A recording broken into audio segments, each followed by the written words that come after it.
always heard the names K-Roc and Kevin A, and I never knew who they were. You know what I'm saying? I always knew who Lucci and Lucci was, and I never knew who K-Roc and Kevin. I just always heard them names. Well, it worked the way it was because K-Roc was the initial starter of what we had going on.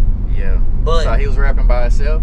Yeah, first? He was rapping by himself. Well, no, he was rapping with Pook and them at all times. But he had his album by himself, and then Pookie featured on his album. So he was the first one to get that opportunity. You don't know if you remember on the radio, he had that song, Coming Up the Block, Hitting Hard.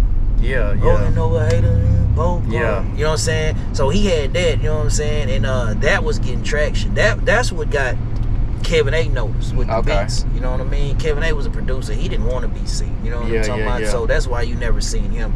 He was always behind the scenes because he was an actual A&R for a whole lot of different labels. So he was back behind the scenes. He was the one like I never forget. I remember the first day when I went in his studio.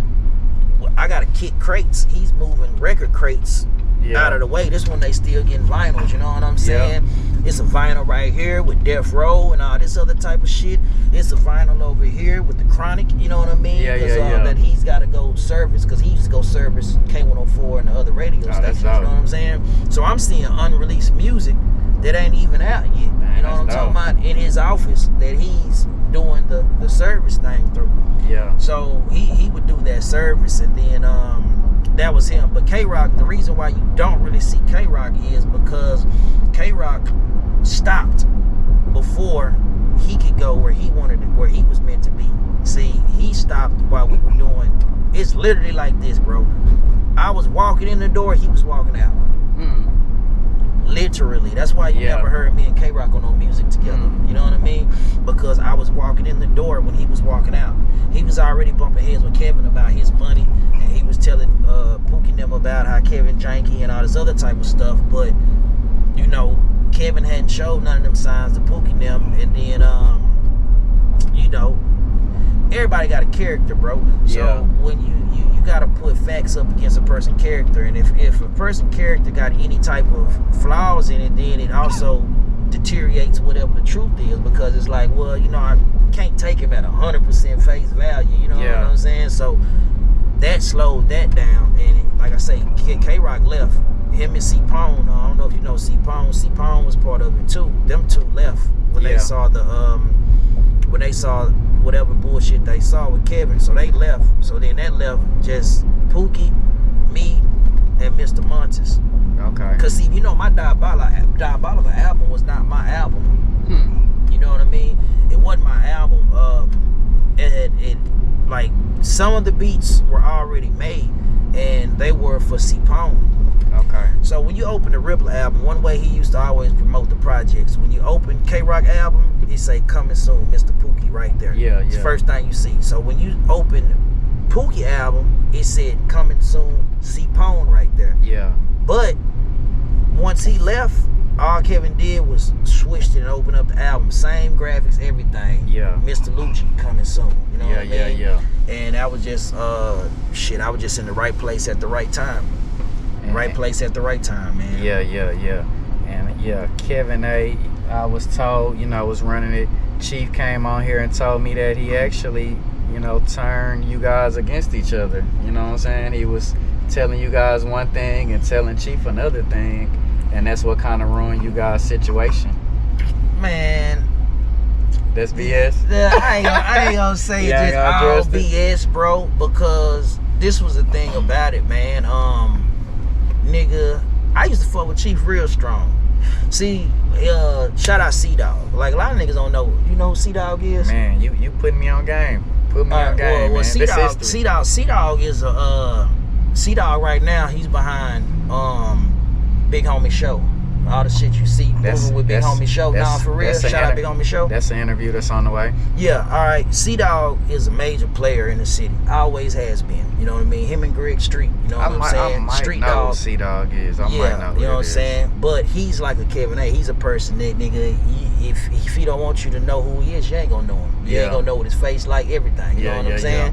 So, he was a major influence on the Dallas music scene, period. And him and Greg Street, you know, they have Street Dog Promotions. They got a thing together, so to where they work. That's what helped a lot of shit that I had going on. You know what I mean? Kevin A was there. He was doing shit, but C-Dog and Street and them, they were also pulling strings to help do shit. You know what I'm saying? But C-Dog, I never forget, that's how we met Chifa. We at a hotel right over here off the freeway. C-Dog had brought Kevin A Chifa. Chifa was out here doing his own thing hand in hand. You know what I mean? He was making a noise. He was making a name for himself. He didn't have that many volumes out at that time. He was just you know, he was coming up. But C-Dog liked him, and C-Dog brought him over to Kevin. So when he brought him to Kevin, you know what I'm saying? That's when we embraced him, and it was like you know how it is with some niggas. You got a group of niggas be like, you know, and then you got to keep in mind, Chifa was different from the jump. You know what I'm saying? Chifa was different from the jump. Chifa come in with the same persona he is now. You could tell. That's what he was back then. You know what I'm saying? I used to sometimes be like, come on, nigga, we at the crib. Turn that act off, nigga. You know what I'm saying? Like, just relax. You know what I'm saying? Sit, slouch, nigga. You know what I'm saying? You ain't gotta be. You know what I mean? But that was him. You know what I'm saying? And it proved over time he stayed consistent with his whatever. But nah, it like Kevin was putting everybody against each other. You know what I'm saying? Yeah. But me and Chief, we had a different disagreement. You know what I'm talking about? I don't like plagiarism. You know what I'm talking about? Okay. And he know what I'm talking about, man. You know, we done grown up, and I done grown, and I could have went about the situation a little different. You know what I'm saying? But I was young. I was on ag, bro, and I heard the man. I had some music that I had did. Like, one thing we would do is we never used to burn CDs back in the day. Okay. Like, when you come hear my album, we bring it to the studio and you listen there. Like, because when we did Half Stepping, we played him a couple of our songs. You know what I'm saying? Yeah. Like, I played him for Half. I played him Diabolical. I played him the Smoke song. You know, I played him like stuff that's on my album. He was like, man, that's groovy. That's groovy. You know what I'm saying? Yeah. So, shit, man. I was a Chifa fan, nigga. I was in West Dallas fucking with him, knocking them. I was going over his house with his mama, you know what I'm saying? I was literally at least once or twice a day, you know what I'm saying? I mean, once or twice during the week and everything. And you know, I was fucking with him like more than bro them was. I don't remember bro them going over there to the West fucking with him. I mean, like, I was really fucking with him, you know? Yeah. And I'm putting all my niggas on him. He had just dropped this CD, you know what I'm saying? And he had the finer things, you know what I'm talking about? Yeah. Man, I'll never forget. Now I'm riding in the car. I got all my niggas at Lake Highlands. I'm like, bro, I'm telling y'all, this nigga hard, bro. He on my album, but my album ain't came out yet. You know what I'm saying? I'm like, but listen, bro, he just dropped this CD last week, man. Y'all got to jam this shit. So I'm riding around jamming, and we in the car jamming. And they like, all right, he all right, you know what I'm saying? I'm like, yeah. And the next song come on, and this nigga say, now if I have to, I'm gonna have to pull a kick dope. Now if I have to, I'm gonna have to. I said, hold on, what the fuck? I rewinded that shit. Oh, man. I'm like, oh, hell no, nigga, you know what I'm saying?